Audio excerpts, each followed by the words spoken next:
नमस्कार दोस्तों, स्वागत है आपका अपने चैनल में। मैं हेमंत मिश्रा आपके लिए फिर एक वीडियो लेके आया हूँ। ये वीडियो है पाकिस्तानी पत्रकारों के ऊपर।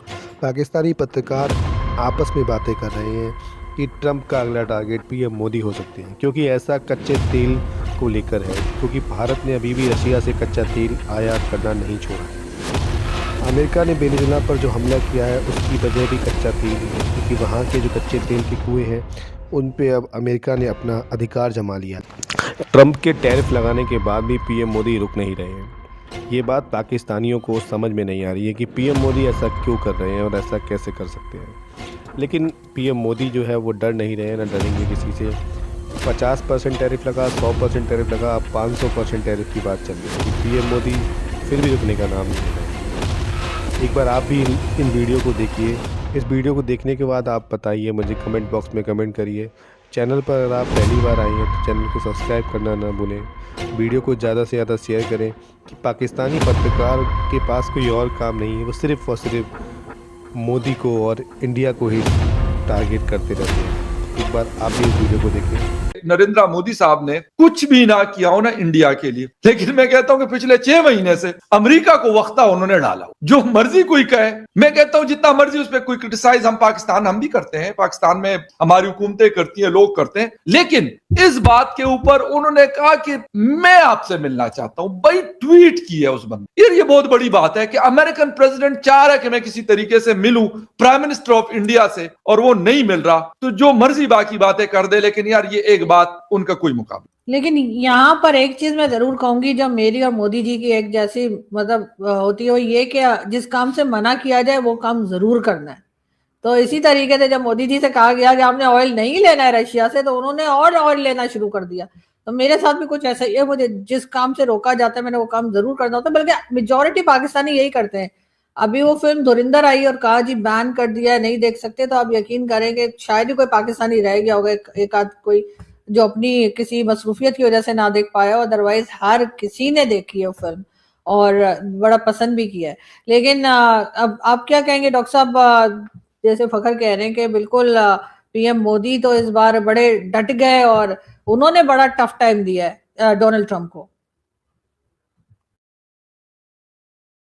देखिए, मैं इन सब चीज़ों पे नहीं, उन्होंने किसी को कोई टफ टाइम नहीं दिया।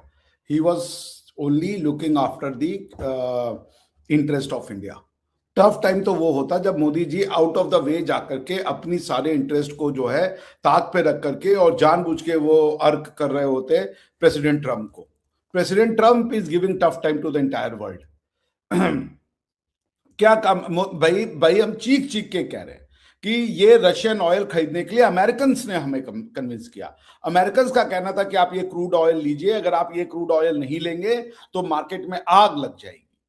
अमेरिकन के कहने पे हमने ही किया। उसके बाद जब ये बूम कर गया, ये पूरा का पूरा जो प्रोजेक्ट था वो सक्सेसफुल हो गया, उसके बाद फिर हमने वेनेजुएला से ऑयल लेना शुरू किया और हमने उसको भी प्रोड्यूस करके, इनको ये हदस लगी है कि इंडिया अपने लिए क्यों खड़ा हो गया, तो हम अमेरिका के इंटरेस्ट के लिए खड़े हो जाएंगे। प्रधानमंत्री को हमने चुना कि अमेरिका का इंटरेस्ट कर लो। मैं तो इससे सहमत ही नहीं हूं कि भाई उन्होंने उसको टफ टाइम दिया। क्या टफ टाइम दिया भाई? हम पाकिस्तान छोड़े हैं कि उन्होंने फोन किया, हाँ भाई हमारे 13 डिमांड है एंड वी वर एक्सपेक्टिंग कि 13 में से 2 डिमांड तो कम से कम पाकिस्तान वाले मानेंगे। इन्होंने कहा हाँ जी 13 के 13 मानते हैं। भाई he has been elected for the prime minister to be the prime minister of India. उनका तो भाई it is a tough job, it's not an easy thing. 2 lakh रुपए 2.5 लाख रुपए की सैलरी मिलती है, कोई बहुत बड़ी सैलरी भी नहीं है कि ऐसा अरबपति बन जाता है इंसान।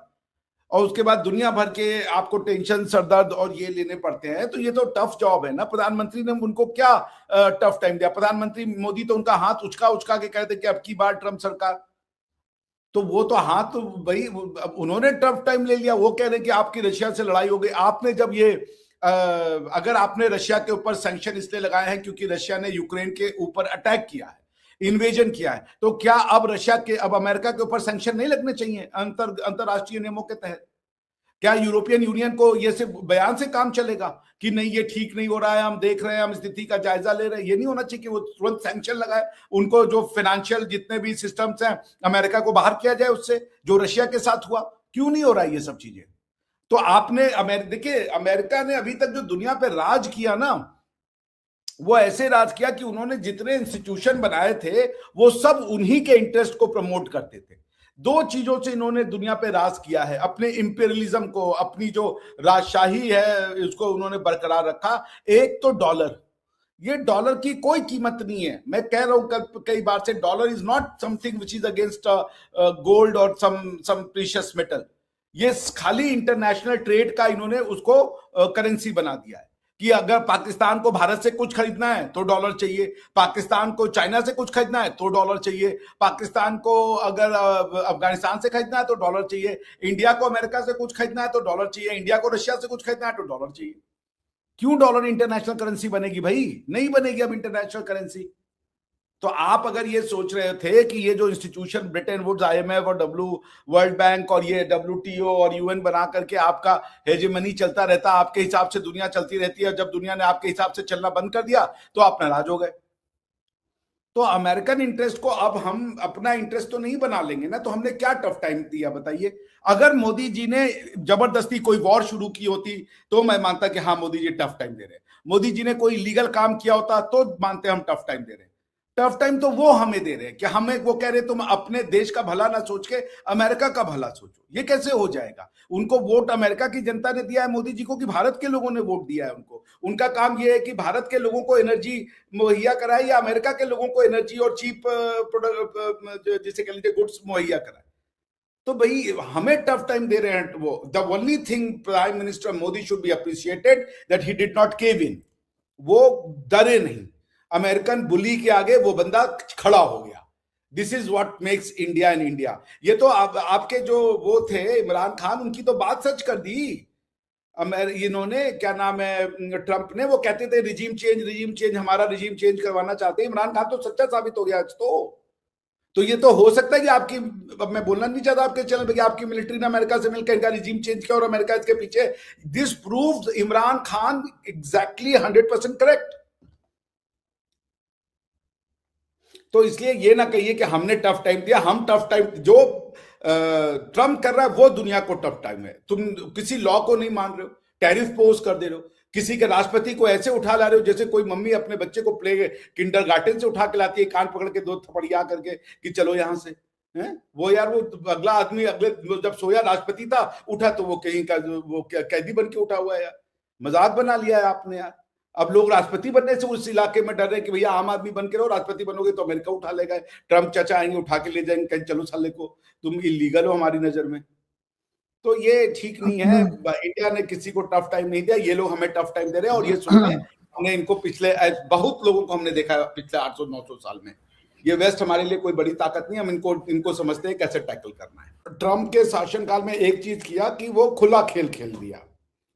ट्रम्प साहब से पूछा गया क्यों गए वेनेजुएला में, साफ साफ कहा ऑयल के लिए।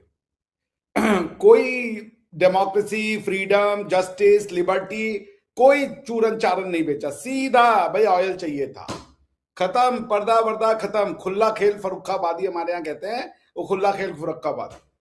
फिर उनसे पूछा कि अब कैसे आएगा तेल, हमारी कंपनियां जाएंगी। वो अब आपका नेचुरल रिसोर्स ही अमेरिका का हो गया। अच्छा, मार्को रूबियो साहब का अलग ही एक्सप्लेनेशन है। वो कह रहे हैं हम वेस्टर्न हेमिस्फीयर में हम रहते हैं तो यहाँ के सारे चीजों पे हमारा हक है, सारी चीजों पे। अगर अमेरिका यहाँ आ रहा है, अरे क्या चाइना आ रहा है, इंडिया आ रहा है और बाकी के देश आ रहे हैं और वहां पे इनसे वो संबंध बना रहे हैं फ्री, तो ये हमारे अगेंस्ट में होगा तो हम बर्दाश्त नहीं करेंगे। ये तो पाकिस्तान वाली बात हो गई, जो वो अफगानिस्तान को कहता है कि अफगानिस्तान से हमारे जैसे संबंध रखो, हमारे को जो पसंद नहीं है उससे संबंध रखोगे तो हम तुम्हारी बैंड बजा देंगे। तो पाकिस्तान की फॉरेन पॉलिसी और अमेरिका की फॉरेन पॉलिसी सेम है इस समय, कि आप अगर आपको लैटिन अमेरिका, एक तो उसको लैटिन अमेरिका कहते हैं, मेरा तो खून जल जाता है। लैटिन अमेरिका में आपको अगर संबंध बनाने हैं तो भैया अमेरिका के हिसाब से बनाइए, आप वहां मत आइए। ये आएंगे आपके यहाँ पे, ये पाकिस्तान में आएंगे, ये अफगानिस्तान में आएंगे, लीबिया में आएंगे। डॉक्टर साहब, ये मैसेज आपके लिए भी है, देखें पाकिस्तान और अमेरिका इस वक्त बिल्कुल एक पेज पर है। हाँ, वो पेज जिस पे हमने वो मूंगफली खाई थी वो दोनों उसी पेज पे है, चटनी लगा के। बस थोड़ा सा ध्यान रखिएगा, ये ना हो कि चटनी लगी हुई है उस पे। नहीं, जो भी लगाओ, लेकिन मसला जो कैसे लगाओ, चटनी मसला लगी ये सर, मसला ये है कि देखे ना, मतलब देखे ताल्लुकात की नोयत देखे, एक 9000 किलोमीटर यहाँ से दूर है और एक यहाँ पे इस रीजन में है, और कमालात देखें सर। अरे कमलनाथ भैया, अब तो हम तो बता रहे हैं, हम डर के सो रहे हैं भाई। मैंने अपने आप को, बिकॉज देखिए सर आप ना डरिएगा, आपके लिए कोई गार्ड्स वगैरह भिजवा दूं क्या, गन वगैरह भिजवा दूं क्या, करवा दूं? गन वन अब नहीं, आपके लिए आपको मसला भिजवा बन जाएगा, दें। आपके यहाँ तो गन पे बड़ी सख्त पाबंदी आप है, तो ट्रम्प को संदेशा देखिए भिजवाइए कि मिश्रा को मत उठाओ। मैं भी ये फोन लो करता कोई। हूँ शो के बाद डायरेक्ट कहते हैं, तो हाँ, अभी लाइव शो में कॉल कर देता हूँ। हम कहिएगा ट्रम्प से आ रहे हम लोग, दोनों लोग। खैर, सो ट्रम्प साहब का भाई अब क्या कहा जाए, I mean, वो तो अजीबो गरीबो, जिसको मन उड़ा यार आज क्या करें, उसको पेरू वाले को उठा लो, चलो अब राष्ट्रपति आ गए, आज क्या करें, कुवैत वाले को उठाओ जरा, उससे 400 मिलियन का प्लेन मेक्सिको वाले को डालो, भाई अजीब हो क्यूबा गया वाले भाई। को, क्यूबा वाला भी पता नहीं आजकल सो का आ रहा होगा, हो सकता है रात को बेस बदल के कहीं और जाता हो प्रेसिडेंसी को छोड़कर।